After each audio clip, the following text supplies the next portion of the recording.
Investor worries the market is becoming too nonchalant when it comes to risk. CNBC contributor Peter Boockvar is the chief investment officer at 1 Point BFG Wealth Partners.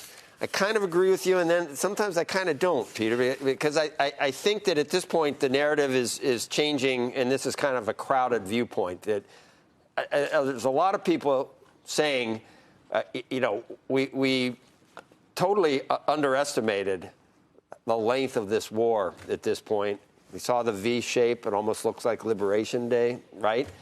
And here we are. And there's estimates it could be months, and then after it does reopen, months to get things going again. So I think everybody's a little bit more. I don't see a lot of complacency right now. Well, at the end of March, when the CNN Fear Greed Index got to 10, I had wrote that we're ripe for a rally. Just trying to figure out what the catalyst would be. And the catalyst was the messaging out of the White House that seemed to be that they wanted to end the war.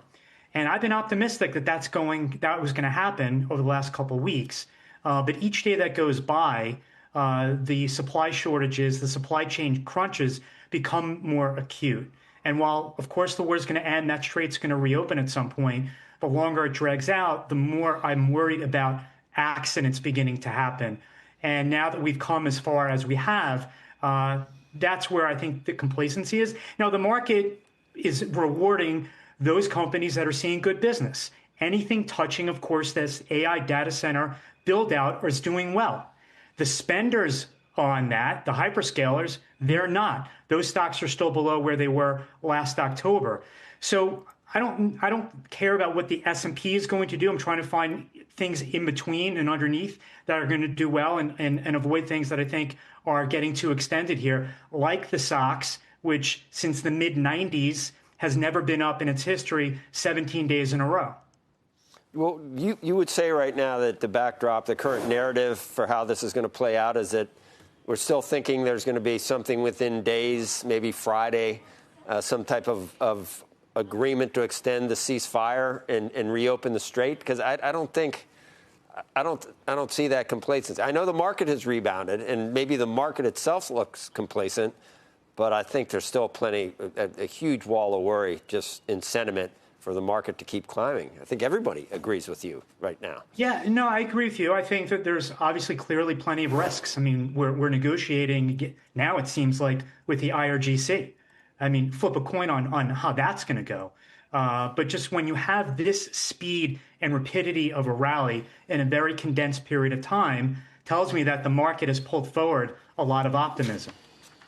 I mean, it is pretty staggering that we broke out to all those new highs right in the middle of this. And once that surprise was over, maybe you're right. Maybe here there's backing and filling, or we could go to new lows, theoretically. No one's saying that we couldn't. I know some technicians, Katie Stockton, I'm kind of kidding her about it, but she, right before the 13-day NASDAQ streak, she said, oh, yeah, I'm 6,100 on the S&P and 58,000 on Bitcoin. It's like, that could still happen. Peter, it can. And I guess my view or my question to you, Peter, is what if say war is done, and I understand elongating the conflict only continues to add to inflation pressure. So let's just say decks are cleared, peace is here, S&P's at 7,100. Where are you now? And I think we see the world the same way, which includes we kind of like the rest of the world, et cetera, et cetera. I'm just curious. Let's just say war has been settled. What do you do with the market here? Well, I'm particularly bullish on commodities, and we know energy prices are going to fall sharply when that happens. And the question, of course, is where oil is going to settle out. But I'm of the opinion that commodities generally are going to see a higher low, and that you're going to see 85 being the new 65 when it comes to crude oil, for example. You're going to see global stockpiling and hoarding and strategic reserves of everything. And if that's the case, if commodity prices remain elevated, we're going to see, because of these supply disruptions that will continue even upon cessation of the war, just a general bid, I believe, still to inflation that's going to make interest rates relatively sticky at current or higher levels. I mean, quietly, the 10-year JGB yield is just shy of its highest level since 1999. The German Bund yield, the 10 years, just shy of its highest level since 2011.